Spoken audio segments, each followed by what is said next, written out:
Welcome to the Grace and Grit podcast, made for women who want their healthiest years to be ahead of them, not behind them. Join your host, Courtney Townley, right now as she breaks down the fairy tale health story you have been chasing all of your life into sensible action steps and lasting change.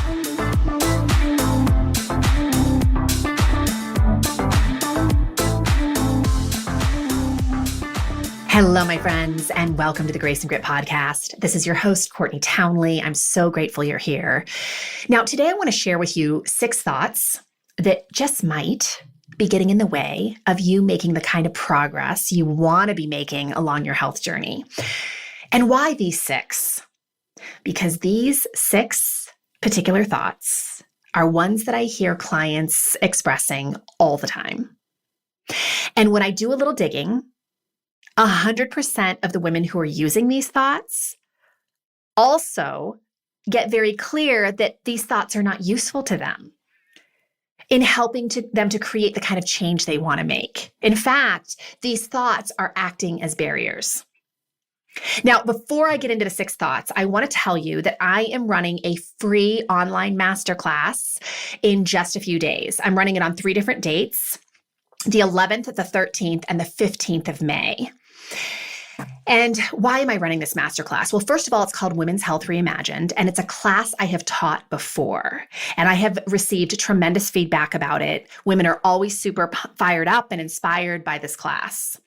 And the reason I'm teaching it is because for way too long, women's health has been sold as a number on the scale, the size of our clothes, or how bikini ready our bodies are by summer. And there's so many problems with that. But 2 of the biggest problems are, number 1, health is not a look, and number 2, health is not purely data. And the truth is, you don't improve your health in sustainable ways by completely dismissing your unique individuality and following one-size-fits-all protocols. And you don't become healthier by sacrificing your mental health in an effort to improve your physical health.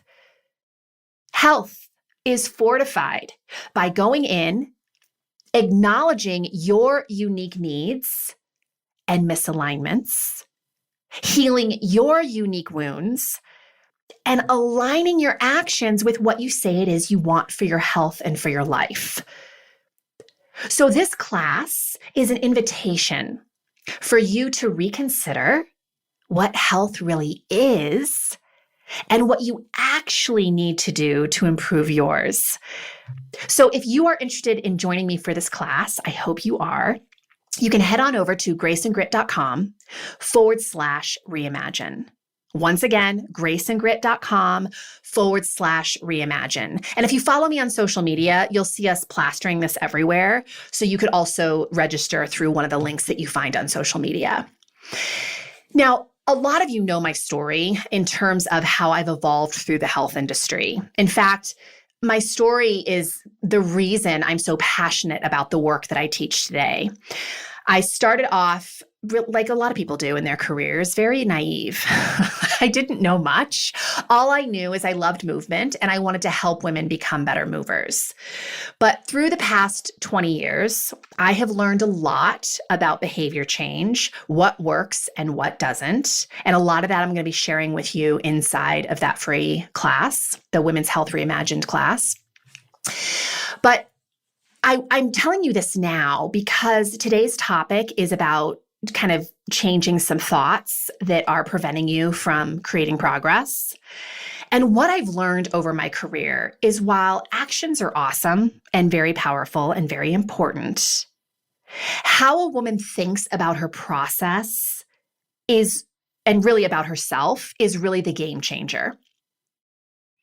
And I've gotten to a point in my career where I'm not interested in helping women just to achieve a goal. I'm not interested in the once-in-a-lifetime transformations because life is transformation.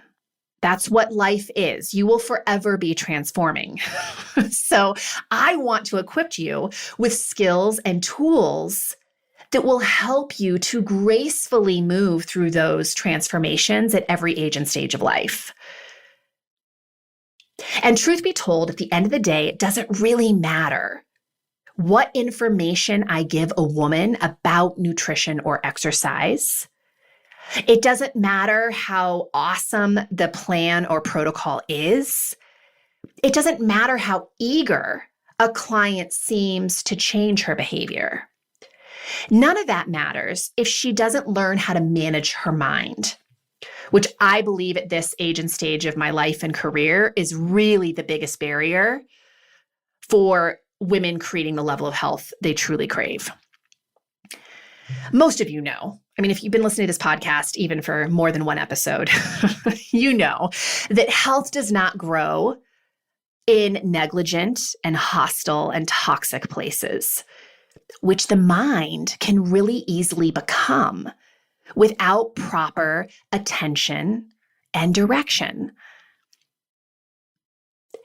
If you aren't exerting consistent daily effort to keep your mindset in a place that promotes grace and resilience and perseverance, if you don't have practices for doing that, any goals that you achieve will be very short-lived. Managing the mind is single-handedly the most powerful thing a woman could do to improve her health. It also happens to be the thing that most women resist the most. And why? Why do we resist managing our brains? So many reasons. Number one, women are way too freaking busy, right? They're trying to do all things for all people all the time. They're not so great always at setting boundaries. And busyness is a barrier to managing our minds because we don't have time to get aware, to really consider the sentences that are running through our brains. I think another reason we don't manage our thoughts is because a lot of people believe that thoughts are happening to them. They don't feel like they have agency in their thoughts, which is not true. You have so much control over your thoughts. So we don't make time. We don't necessarily believe that thoughts can be controlled. We are also brainwashed to believe that actions are everything. I think the weight loss industry is a really good example of this, a glaring example, that the weight loss industry really promotes if you just take these actions, drink this shake, do this exercise program, follow this nutrition protocol, even though you hate it, you will get a certain result. And in black and white, that is usually the case. If you follow the protocol, you will create some kind of result. The bigger question is, will you be able to sustain that result? And of course, the diet industry has a horrific failure rate because the answer is largely no. And why is the answer no? Because people aren't learning the real linchpins to behavior change, which one of those linchpins is thought management.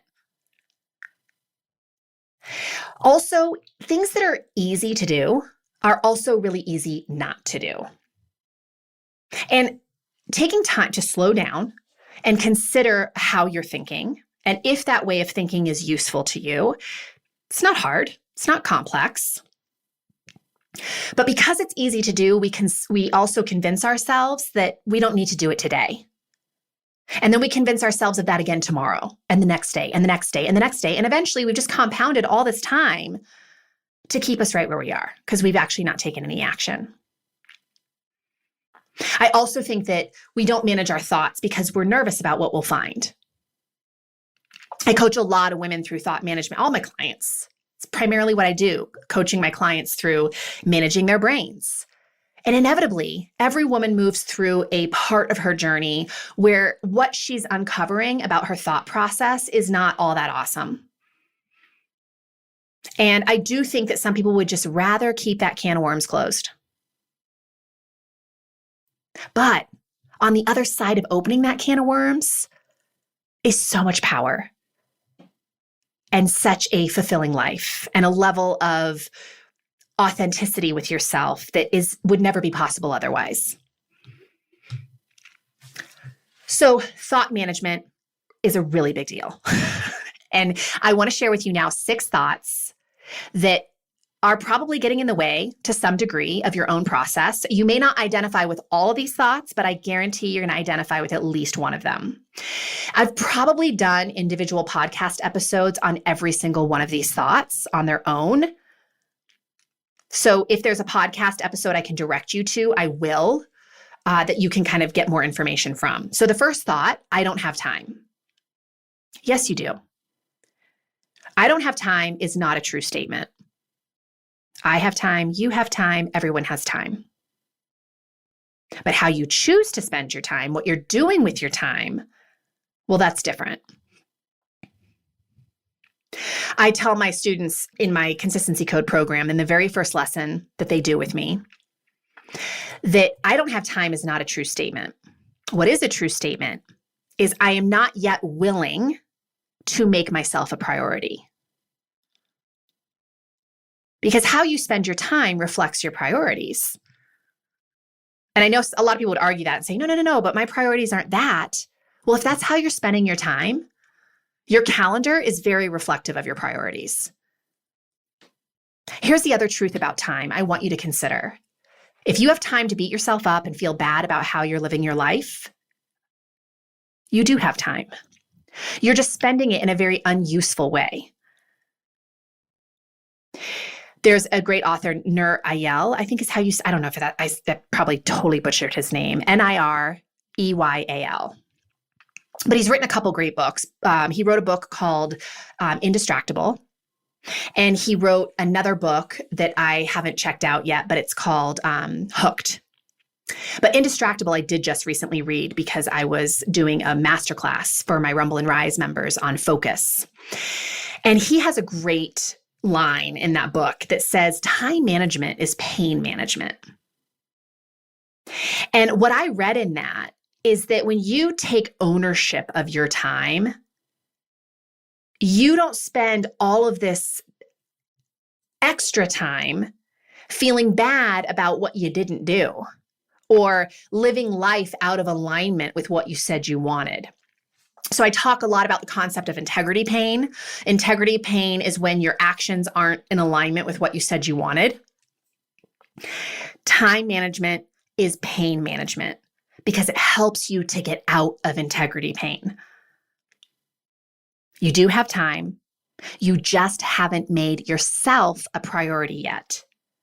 So the next time you hear yourself saying, I don't have time, I want you to really reconsider that, especially when it's in a lot, when we're talking about your health commitments, right? Your self-care commitments. When you use that phrase, I don't have time, specifically in reference to self-care, something you committed to, but now you're trying to negotiate your way out of, I want you to try to call it what it really is. I do have time. I'm just choosing to not make myself a priority. Once you do that, once you do make yourself a priority, this I can promise you, you will find the time. All right, next thought that's totally unuseful. I hear a lot of women using, improving health is hard.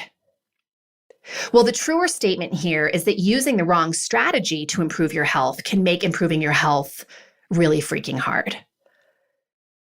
It never ceases to amaze me how many programs out there are still being sold that ask women to overhaul their lives overnight, make all this radical change, put in a tremendous amount of effort right out of the gate. That's what makes your journey unnecessarily difficult, is the strategies you choose. But the things that really improve your health over the long term are not hard. Calculus is hard. Running a business is hard. Raising kids definitely can be hard. But doing things that improve and honor your health, not hard. Drinking water, not hard. Eating whole foods, not hard. Now, I do want to acknowledge that I know it is hard to get access to whole foods for some people. Moving your body, not hard. You don't have to go anywhere to do it, right? You could do it in the comfort of your own home. Planning your day, not hard. I just coached a woman earlier today who had this big storyline about how hard planning was.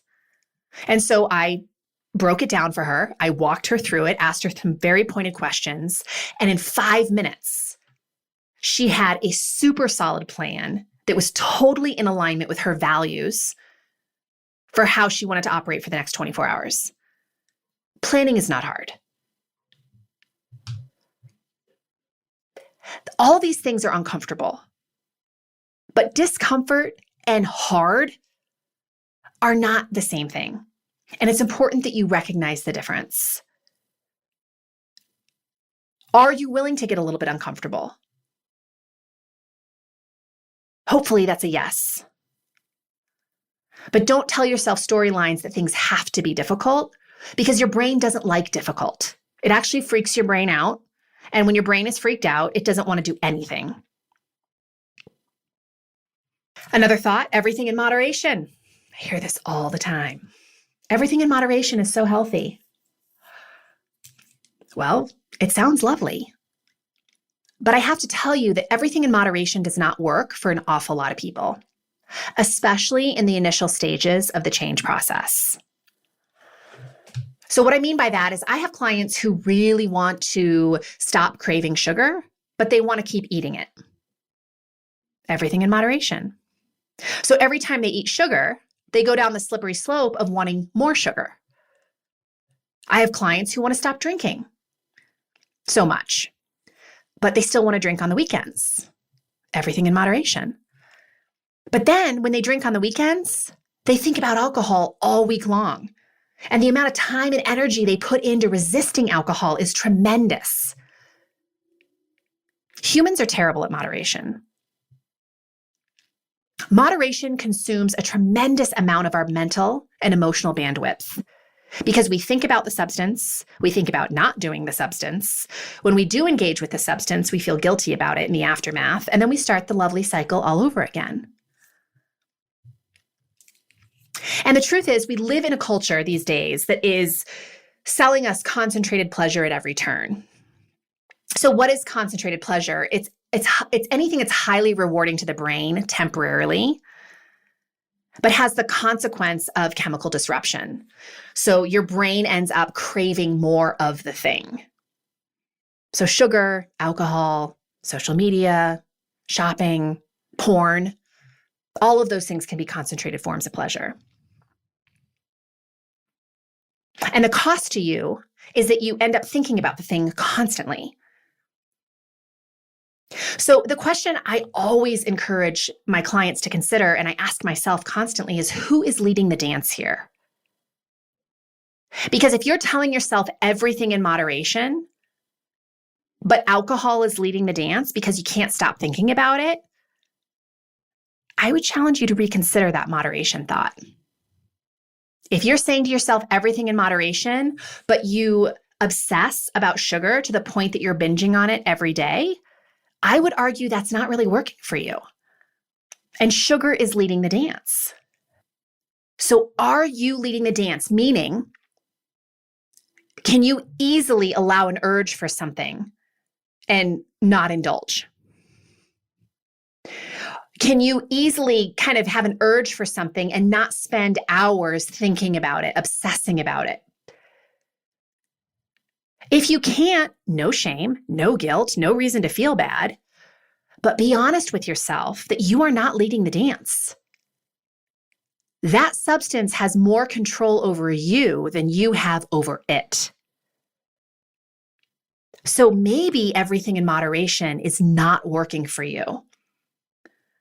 I have gone through so many periods of my life where I've had to get really straight with myself about caffeine, about alcohol, about sugar, because there were places and spaces in my life where I was definitely not leading the dance. All right, next thought, I am overwhelmed. Now, just a few episodes, I did an entire episode on extinguishing overwhelm. So if you are someone who is in the overwhelm department often and much, go back and find that episode. But overwhelm doesn't just sound like I'm overwhelmed. It also sounds like I'm just too busy. I have too much to do. I can't handle it. I'm overwhelmed. It's just too much. I'm too tired. I'm exhausted. I can't possibly handle it all. There's too much going on. I don't have enough time. All of those phrases mimic overwhelm. But for a lot of women, it does come out as I am overwhelmed. I hear those words a lot. And overwhelm does not inspire action. In fact, I would say that overwhelm inspires inaction. When the brain perceives overwhelm, it interprets that as a threat. Danger zone, abort mission, do not proceed. So you feel paralyzed to take any kind of action. And here's the truth: overwhelm is not happening to you. It is something that you create in your mind. You have a thought like, I have so much to do. I can't possibly do it all. Life is so overly full right now. Those thoughts generate overwhelm. And the feeling of overwhelm is not caused by all the things that are happening in your life, even if you have a lot of things happening in your life. It is caused by the way you think about everything that is happening in your life. Another thought, totally not useful for many women along their health journey: I don't know what to do. Not only is I don't know what to do unhelpful, it's also, when I coach women through this thought, it's also largely untrue. I have spent my entire career reminding women that they do indeed know what to do. They just aren't doing it. And there's a big difference between not knowing what to do and just not doing it. And I think part of the I don't know what to do comes from this belief that you have to know every step of your process before you take the first step. No, you don't. You don't need to see the entire staircase. You just need to take the next right step. And I promise you, you do know the next right step along your health journey. Maybe it's having a healthy breakfast tomorrow morning, whatever that means to you. Maybe it's calling up your girlfriend to go for a walk with you for 20 minutes at lunch tomorrow. Maybe it's giving yourself a bedtime. Maybe it's allowing an urge. Maybe it's changing a thought that you know is really unuseful to you. I know, so seemingly small and simple, but this is the way of it. We decide on that next right step. We manage our brain so we can follow through with it. And lo and behold, we start making progress. I think we mostly use the phrase, I don't know, as rationalization for not taking action. What if you had to know? What if your kid or your best friend came to you with the same problem you were facing? What would you tell them? Because we have all kinds of answers when we're not the ones seeking the answers. Another thought that will rob you of progress along your health journey is any rendition of my body sucks. My body hates me. I hate my body's broken. Anything along those lines. Your body is freaking awesome. I want you to consider here and now all the ways in which you have neglected and abused and judged and mistreated your body. And it still shows up for you every single day. Without fail, you wouldn't be here if it had. So regardless of your treatment of your body is a very loyal companion. And if you treated any other relationship in your life the way you treat your body, how do you think that would go? Like I said earlier, health does not grow in negligent, hostile, or toxic places. You cannot hate or abuse your way healthy, but man, do we try. Like somehow we got it mixed up in our brain that the worse we mentally treated ourselves, the more disciplined we would become. Has that ever worked for you? And even if it does work for you, you're not really creating deep health. You're sacrificing mental health in pursuit of physical health. And to me, that's not really health. So your body is awesome. I want you to start considering all the ways in which your body is showing up for you. All the things you are grateful for about your physiology. All the ways you love being in your body, which I've said on podcasts before is not the same as thinking about your body. What does it feel like to be in your body? For most women, that experience is very different than thinking about their body. Hating on your body will get you nowhere. So I realize listening to these thoughts that some of you can understand it in theory. It makes sense why these thoughts are not helpful to your health journey. And yet, you may also be struggling to pivot to thoughts that are more useful. And I just want you to know that that's very normal. Pivoting to thoughts that are useful to you feels really awkward at the beginning because you don't have as much practice with them. So I want to offer you a few thoughts that you can borrow for your own journey that are going to feel a little awkward when you first try them on. But the more you practice them, the more you practice being them, it will get easier because that's what practice is, right? Practice is inherently messy. It always feels awkward at the beginning. I think of just a few years ago taking my son to learn how to ice skate, right? New skill on a slippery surface with really strange shoes on your feet. Super awkward, super uncomfortable. Really struggled that first season. But every season, he's gotten better. So it is a practice. Thought management is a practice. So here's some thoughts I have for you. You can create anything you want. You are stronger than you give yourself credit for. You are not broken. You are not damaged goods. You are enough just the way you are. You can do hard things. You can also do graceful things.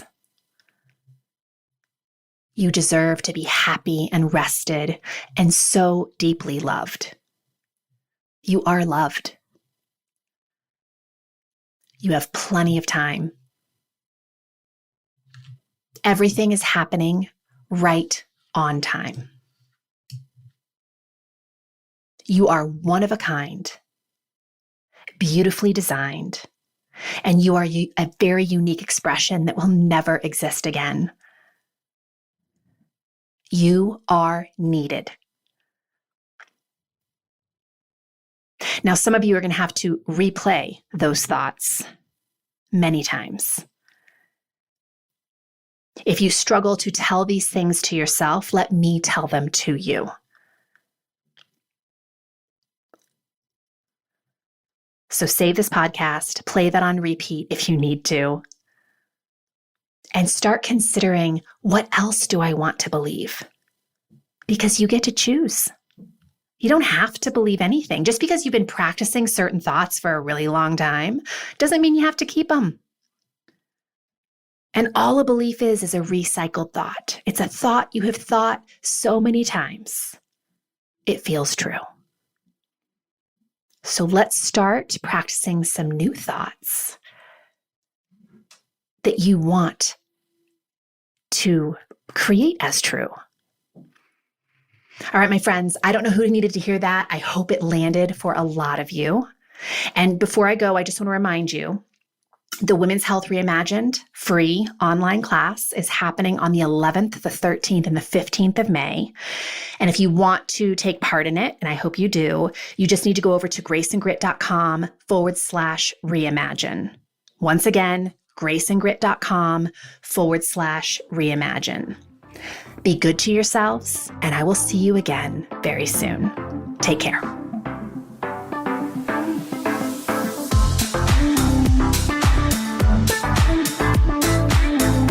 Thank you for listening to the Grace and Grit podcast. It is time to mend the fabric of the female health story, and it starts with you taking radical responsibility for your own self-care. You are worth the effort, and with a little grace and grit, anything is possible.